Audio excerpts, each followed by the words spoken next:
안녕하세요. 2시간 전에 마감한 트레이더가 전하는 생생한 글로벌 마켓 리뷰 델타1입니다. 오늘 시장을 한 문장으로 요약하면 아이고 뒤통수야 입니다. 누가 뒤통수를 쳤냐고요? 크리스틴 라가르드 유럽 중앙은행 총재죠. 오늘 글로벌리 리스크 오프 현상이 일어난 것은 전적으로 이 라가르드 할머니 때문에 그렇습니다. 아니 뭔 소리야. 대부분의 미디어에서는 유럽 증시가 밀린 건 브렉시트 갈등 이슈로 밀린 거고 미국 시장이 밀린 거는 기술주들이 밀려서 하락한 거잖아. 근데 왜 만만하게 라가르드 할머니 뭐 얼굴도 모른다고 이렇게 할머니 핑계를 대면 되겠어? 라고 할 텐데요. 이게 무슨 멍멍 짖는 소리냐고요? 하하하하. 트레이더가 생생하게 전하는 글로벌 마켓 리뷰 귀 쫑긋 하시고 들어보십시오. 속 시원하게 해설해 드리겠습니다. 오버가 너무 심했네요. 자, 아시아 시장 가볼까요? 우선 아시아 시장은 또 별 볼 일 없었어요. 미국이 중국 때리기 때문에 계속 중국 증시가 못 오르고 밀렸다고 하는데 그냥 저는 투자 심리가 계속 나빠지고 있어서 못 올랐다고 보는 것이 맞습니다. 이 한국도 이 카카오 게임즈 IPO를 하고 또 조만간 빅히트 엔터테인먼트도 IPO 한다고 하죠. 이 IPO를 하면 시총이 몇 조씩 된다고 하는데 원래 IPO는 시장이 좋을 때 하는 거고요. 그리고 IPO를 많이 하게 되면 시장에 있는 자금들을 빨아들이게 돼요. 그러면 이 증권 시장을 차지하고 있는 시가총액에 그 증가를 할 수 있는 자금은 어느 정도 한계가 있거든요. 그러다 보니까 이 자금을 IPO들이 빨아들이게 되면 나머지 종목들은 조정을 받게 돼요. 어쨌든 중국도 마찬가지라고 봅니다. 어제 중국에 한국이 삼다수 같은 중국 제1위 생수업체가 IPO를 했는데 글쎄 이걸로 중국 주식 부자 1, 2, 3등 위치가 왔다 갔다 했다고 하죠. 그러니 뭐 사람들이 기존 주식을 사들이겠어요? 뭐 새로 IPO한 주식들 살려고 하지? 자, 어쨌든 그래서 저는 중국 증시가 솔솔 밀렸다고 봅니다. 그에 비해 코스피는 갭상승하고 나서 솔솔 올라서 끝났어요. 이거는 전적으로 옵션 만기일 때문에 일어난 현상이라고 봅니다. 기관들이 옵션 시장에서 이 스트림 매도 혹은 그 풋레이쇼 매도 같은 아래쪽을 딱 틀어막은 포지션을 가득 쌓아버렸고 이 안타까운 개미들은 손정이가 옵션 했으니까 나도 옵션 좀 질러볼까? 하고 오늘 간만에 풋옵션 좀 지른 것 같아요. 5만 계약 넘게 질렀는데 아이고 옵션 시장에서 개인이 이 네이키드 매수를 해갖고 기관을 이기는 게 쉽나요? 오늘 개인이 처지른 풋옵션 5만 계약은 싸그리 휴지가 돼버렸죠 뭐. 여러분 옵션은 이렇게 하는 게 아니에요. 옵션 이야기는 나중에 참 할 이야기가 많은데요. 나는 시황을 얘기하는 거니까 여기서 마무리하고요. 어쨌든 아시아 시장을 한 줄 요약하면 코스피는 만기 효과 때문에 위로 올랐지만 나머지 아시아 시장은 별 볼 일 없었다. 요 정도가 핵심입니다. 유럽 세션 봐야죠. 사실 오늘 핵심은 유럽이었어요. 이 ECB 총재인 크리스틴 라가르드 할머니가 기자회견을 하는데 이거는 금리 결정보다 더 중요하다고 했죠. 어제 유로화가 바닥을 치고 좀 올라와서 끝났고 골드, 실버, 커머니티들도 다들 이제 어느 정도 올라와서 끝났습니다. 그래서 오늘 라가르드가 유럽 경제에 대한 인식을 어떻게 하고 있는지 그리고 전반적으로 분위기가 어떤지를 좀 파악하면 유로화가 어제 바닥을 친 거구나 오늘 좀 달려야 되겠다 그렇게 강한 양봉을 뽑을 수도 있는 거고 또 그렇게 되면 뭐 프리셔스 메탈이 됐든 뭐 커머디티들도 추가로 반등을 할 수 있다고 저는 생각을 했어요. 그런데 아시아 세션부터 좀 하나 이상한 흐름이 있었습니다. 바로 아시아 세션 오픈하고 계속 구리에서 매도가 나온 겁니다. 골드나 실버 하다못해 기름도 크게 안 밀렸어요. 그런데 희한하게 구리만 계속 매도가 나왔습니다. 제가 그냥 매도가 나왔다는 게 아니라 이 꾸준하게 매도가 나와서 오늘 구리 부러진다라는 시그널을 굉장히 강하게 준 겁니다. 그리고 이 구리가 부러지는 게 로컬 이슈 때문에 밀리는 걸 수도 있지만 저는 그런 게 아니라 시장이 좀 리스크 오프를 원한다라는 신호였다고 받아들이고 있었습니다. 그래서 저는 유럽 세션 이거 조금 부정적인 게 아니겠냐, 부정적일 것 같다 그렇게 좀 생각을 했거든요. 그래서 당연히 뭐 그렇게 되면 유로 약세에다가 달러 강세 뭐 이런 식으로 봤어요. 정말 초반에는 유럽이 약했습니다. 근데 이젠 유럽이 뭐 아주 강하게 부러졌다기보다는 초반에는 어제 과하게 올랐으니까 조금 눌러주자 그 정도 하락이었고 거래량도 수반되지 않았습니다. 하기사 유럽 세션 참여자들도 다들 라가르드 기자회견 기다렸지 뭐 그 전부터 선빵으로 쇼칠 이유는 없었죠. 그런데 이때 아주 짜증나는 흐름이 나오는데요. 미국 지수 선물들이 이 유럽 세션 시작하면서 언더슈팅을 아주 크게 줬습니다. 그리고 나서 또 강하게 반등을 줬죠. 근데 이거는 저는 이 아시아 세션 마감 무렵에 홍콩 쪽 트레이더들이 나스닥 숏을 오늘 세게 친다. 그래서 밀린 것으로 보고요. 그렇게 매도가 공급이 쫙 생기자 지수가 눌렸는데 뭐 홍콩 애들 다 퇴근하고 나니까 매도 공급이 사라졌죠. 그래서 또 강하게 반등이 나왔다. 뭐 그렇게 보고 있습니다.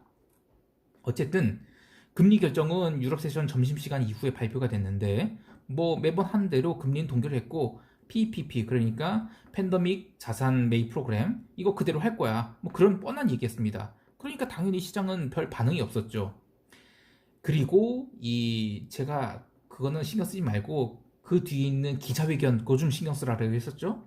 근데 재밌는 게 오늘 기자회견이 시작된 시점에 바로 미국이 주간 신규 실업수당 청구 건수가 발표됩니다. 어구야 88만 4천 건이나 일자리를 잃었어요. 컨센서스는 85만 건이나 그 이하로 좀 예상을 했는데 88만 4천 건이면 지난주보다 더 많은 수준이죠. 그리고 어쨌든 80만 건은 굉장히 큰 수치입니다. 그럼 뭐겠어요? 미국 안 좋네. 미국 경제 안 좋네. 응? 이게 달러 숏에 비달러 바스켓 롱 이렇게 나왔죠. 근데 웬걸? 그런 안 좋은 지표가 나왔음에도 불구하고 미국 3대 지수 선물들은 전혀 안 밀리고 오히려 더 올랐습니다. 아무튼 이 기자회견 딱 시작되면서 라가르드 할머니가 통화시장에 신경 쓸 입장은 아닌데 유로 강세는 좀 유심히 모니터링 할 거다라고 했습니다. 그러자 유럽이 트레이더들은 에이 뭐야 이거 으름장만 놓는 거잖아. 좀 더 쉽게 얘기하면 좀 구두 개입하는 정도잖아. 에이 이건 뭐야 유로 계속 롱으로 땡겨 말어 어떻게 할까? 뭐 이렇게 애매한 상황에서 끝났죠. 예. 어쨌든 미국 본장 시작할 때까지는 보자는 심정이었는데요. 이 미국 세션에서 그렇게 강하게 출발을 했는데 희한하게 유럽 세션은 올라오지 못하는 거 유럽 증시가. 어쨌든 자 이제 미국 시장 넘어가 볼게요. 미국 시장은 장 초반 1시간 동안은 정말 무지하게 강했습니다. 좀 더 구체적으로 얘기하면 그 미국 본장 시작 1시간 동안은 숏포들과 롱 포지션들이 대혈투가 있었다고 할 수 있는데요. 간만에 그때 거래량 정말 많이 터졌고요. 그리고 제가 이제 트레이딩 하면서 이제 모니터가 있는데 이 나스닥 레벨 2, 3 이렇게 하여튼 뭐 그런 게 있어요. 하여튼 그걸 모니터하는 게 있는데요. 참 진짜 징그럽게 매수가 있었어요. 어쨌든 그런데 희한한 거는 그렇게 매수가 강했으면 위로 막 땡겨야 되잖아요. 그런데 땡기진 않고 딱 받치는 정도.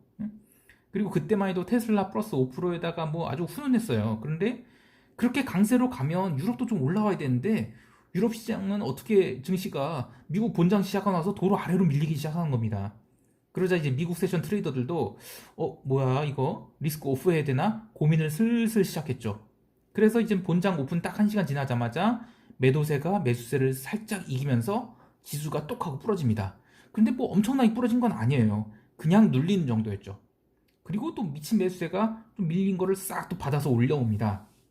어쨌든 미국 지수 선물들은 정말 강했습니다. 그런데 유럽이 약하니까 이제 시장이 본색을 드러냅니다. 달렸던 유로가 아래로 솔솔솔 밀리고 또 비달러 바스켓들 솔솔 밀리고 또 구리도 솔솔솔 밀리고 저는 참 웃겼던 게 미국 세션 시작 전에 미국 주간 신규 실업수당 청구 건수 88만 건 이거 발표되고 나서 달러가 약세로 나왔을 때 왜 호주 달러가 오르느냐 이거예요. 오지 달러가 올릴 이유가 전혀 없는데 그냥 비달러 바스켓들이 올라가니까 얘들이 덩달아 오른 거예요. 그럴 땐 진짜 눈 감고 숏을 쳐야 되는데 엄청 진짜 스트레스 줬습니다. 어쨌든 원유 재고 얘기 좀 해야 돼요. 미국 세션 점심 먹기 전에 원유 재고가 발표됐는데 203만 배럴 증가해요. 그런데 유가는 오히려 원유 재고 발표하고 나서 올랐어요. 오늘 마감 뉴스에서는 전부 다들 뭐 원유 재고가 컨센서스보다 많이 증가해서 그러니까 재고 부담 때문에 유가는 하락했습니다. 라고 발표를 하는데 이건 말 틀린 말이에요. 이 트레이더 입장에서 보면 원유 재고 딱 발표하고 나서 오히려 올랐습니다. 왜냐면 사흘 동안 이제 먼저 많이 누른 게 있었고 또 그 당시까지만 해도 그 시점 그때가 이제 한국 시간으로 0시쯤 되죠. 예.